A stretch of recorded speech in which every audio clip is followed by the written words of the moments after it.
Alors, il est difficile aujourd'hui de pouvoir déterminer les raisons exactes qui auraient motivé justement ce choix-là. Et on espère que peut-être la CAF reviendra un jour dessus. Mais globalement, il faut pouvoir expliquer que c'est une volonté, c'est un vœu pieux de la FIFA et même de l'UEFA, parce qu'il faut dire que la CAF, à travers sa compétition, la CAN, commençait à devenir un véritable, commençait à faire ombrage à certaines compétitions occidentales. Et donc, il faut dire que du point de vue géopolitique, la CAN commençait à monter en puissance. Il faut dire que la CAN aujourd'hui est la troisième plus grande compétition de football dans le monde, après la Coupe du Monde et l'Euro, ce qui est extrêmement énorme en termes d'impact, en termes de sponsoring. Pour ceux qui vont suivre la CAN 2025 au Maroc, c'est une compétition qui va être organisée, qui va, en termes de standards, va menacer les standards de la Coupe du Monde. Donc, vous vous doutez bien que, du point de vue géopolitique, ça ne peut pas forcément plaire. Dans un autre aspect, d'un point de vue purement économique, il faut dire que le fait que la compétition se joue tous les 2 ans est un problème pour certains clubs occidentaux. Et donc, clairement, ils se sont dit que si la compétition passe à 4 ans, ça va limiter l'impact ou du moins les pertes économiques, parce qu'il faut dire quand même que pendant un mois, quand un club n'a pas ses meilleurs joueurs, et les meilleurs joueurs aujourd'hui, pour la plupart, sont africains, ou du moins d'ascendance sont d'ascendance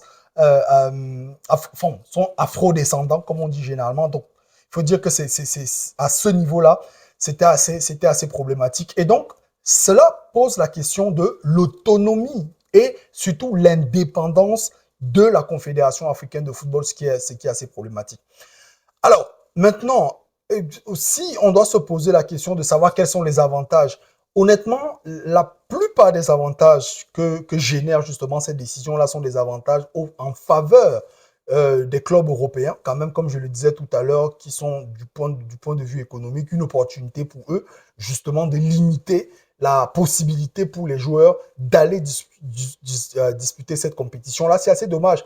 Parce qu'il faut dire quand même que la raison pour laquelle les pères fondateurs de la Confédération africaine de football, depuis 1957, je dirais même 56, lorsqu'ils ont obtenu l'autorisation à Lisbonne de créer cette confédération-là, l'idée c'était de pouvoir utiliser le football comme facteur de développement du continent africain. Et c'est ce qui a toujours été le principal cheval de bataille, notamment de certains pères fondateurs comme Yidne Kachute Sema, l'Éthiopien, et même le Camerounais Issaïa Toupé à leurs âmes. Donc, il faut dire que c'est ça aujourd'hui le problème, c'est qu'on se demande est-ce que au niveau de la Confédération africaine de football, on est encore dans la logique de pouvoir valoriser et mettre en valeur surtout de la culture africaine, mais surtout d'impacter le développement, parce que la CAN a toujours été le principal facteur de développement du continent africain. Et c'est assez dommage qu'on en soit arrivé là aujourd'hui.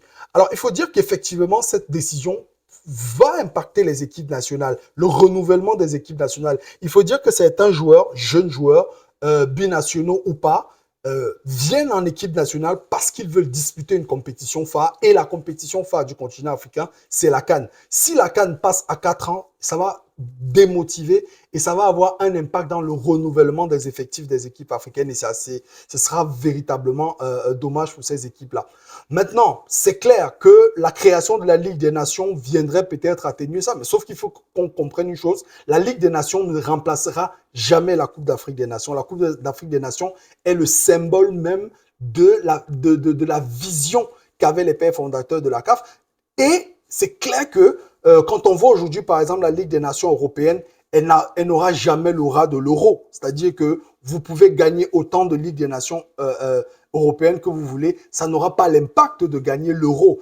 Et c'est clair que c'est des compétitions qui ne sont pas facilement compréhensibles de la part des populations, mais surtout qui ne vont pas véritablement jouer le même rôle que joue aujourd'hui la CAN, qui est, je le dis encore, le principal facteur de développement des infrastructures, non seulement sportives, mais aussi hospitalières, routières, touristiques, etc.